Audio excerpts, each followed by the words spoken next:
सबको जय मसीह की। प्रभु यीशु का धन्यवाद हो। परमेश्वर हमारे बीच में है और वो हमारे बीच में बड़े बड़े कामों को करने वाला परमेश्वर है। हमारा परमेश्वर हमें आशीषित देखना चाहता है। हमारा परमेश्वर हमें कामयाब देखना चाहता है।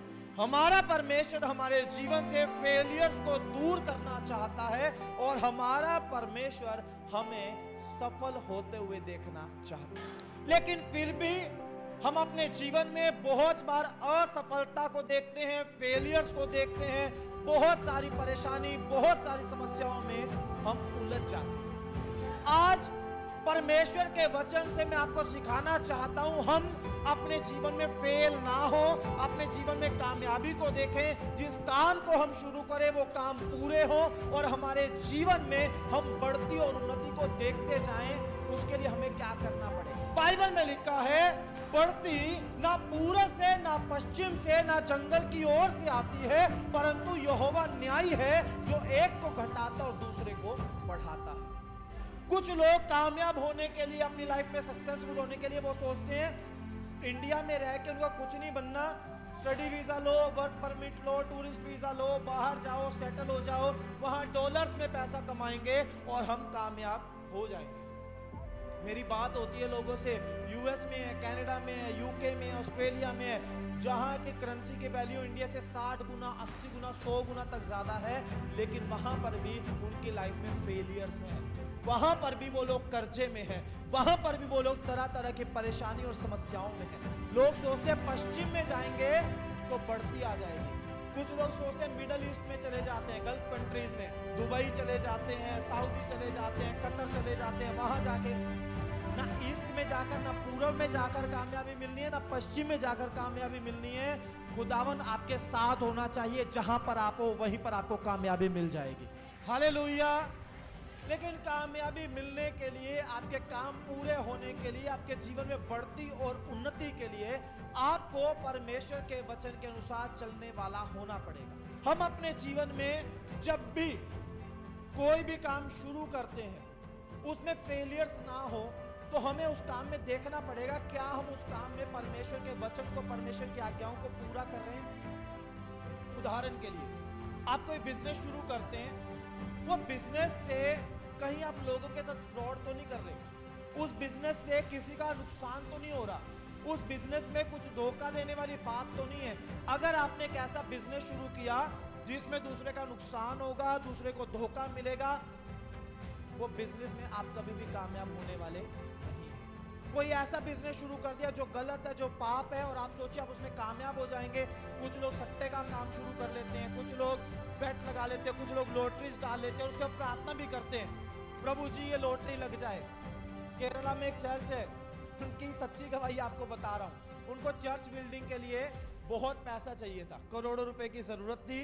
उन लोगों ने क्या किया, एक लॉटरी की टिकट खरीदी और 21 दिन की फास्टिंग में सारे चर्च के लोग बैठ गए, लॉटरी की टिकट रखी बीच में, बारी बारी से हाथ रख के 21 दिन तक प्रार्थना करते रहे, प्रभु हमें कामयाबी दे दे, ये लॉटरी लग जाए, वो पैसा आए और तेरी चर्च की बिल्डिंग बन जाए। 21 दिन तक भूखे रह के दिन रात प्रार्थना की, लॉटरी नहीं लगी। अब कोई भी ऐसा काम शुरू करेंगे जो खुदा के वचन के अनुसार नहीं है, आपको उसमें कामयाबी मिलने वाली नहीं। या कोई भी ऐसा काम कर रहे हैं जिसमें आपने खुदा की आज्ञाओं को नहीं माना, आप फेल होंगे। लेकिन अगर आप प्रभु की आज्ञाओं के अनुसार चलने वाले, उसके वचनों को पूरा करने वाले हैं, आपको आपके जीवन में आगे बढ़ने से, कामयाब होने से कोई भी नहीं रोक सकता, ना इंसान ना शैतान। एक वचन हम बाइबल से पढ़ेंगे, भजन संहिता 1 अध्याय उसका 1, 2 और 3 वचन।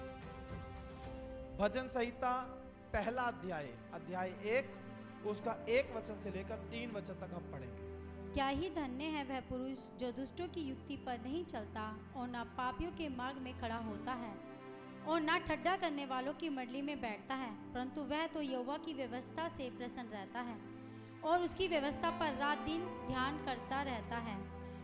वह उस वृक्ष के समान है जो बहती नालियों के किनारे लगाया गया और अपनी ऋतु में फलता और जिसके पत्ते कभी मुरझाते नहीं, इसलिए जो कुछ वह पुरुष करे वह सफल होगा। आमीन। आमीन। हालेलुया। यह वचन में हमने पढ़ा, वचन बोलता है क्या ही धन्य है वह पुरुष। इंग्लिश में पढ़ोगे कि ब्लेसेड है, वो आशीषित है। कौन? 3 बातें लिखी हैं, ध्यान से सुनना, एक एक करके बताऊंगा आपको। लिखा है क्या ही धन्य है वह पुरुष जो दुष्टों की युक्ति पर नहीं चलता। आप कहां चल रहे हैं, आप कहां जा रहे हैं, खुदावंद यीशु आपको हमेशा देखता है। वो परमेश्वर की दृष्टि, बाइबल बोलती है, उसकी दृष्टि हमेशा अपने डरवैयों पर बनी रहती है। मतलब जो उसको परमेश्वर करके मानते हैं, वो 24 घंटे उनको देखता रहता है। वो कहां जा रहे हैं, अब कहां जा रहे हो। आपके कुछ दोस्त आपको मिले और आपको बोल रहे हो फलाने ने मुझे मार दिया, उसने मुझे गाली दे दी, चल उसको जाके बताना है। आपने उन दोस्तों के साथ, चलो जी चल के उसको बताते हैं।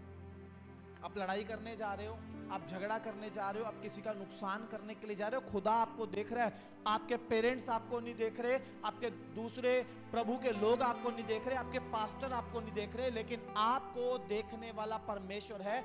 आप हर दिन कहां जाते हो। आप चुप चुप कर कहीं भी जा सकते हो। बहुत सारे प्रभु के लोग हैं, मैंने उनको देखा है, वो चुप चुप के लेट नाइट पार्टीज में भी जाएंगे, क्लब्स में भी जाएंगे, स्मोकिंग के लिए भी जाएंगे, शराब पीने के लिए भी जाएंगे। जब आप घर से निकलते हो ये इरादा करके, चुपचाप जाता हूं, शराब पी के आ जाऊंगा, रात को आके सो जाऊंगा, किसी को पता नहीं चलेगा। बिल्कुल सही है, किसी को शायद पता चले ना चले, लेकिन वो परमेश्वर जो 2400 घंटे आप पर अपनी दृष्टि रखता है, उसको जरूर पता चलेगा। हालेलुया। सभी भाई बहनों को जय मसीह की।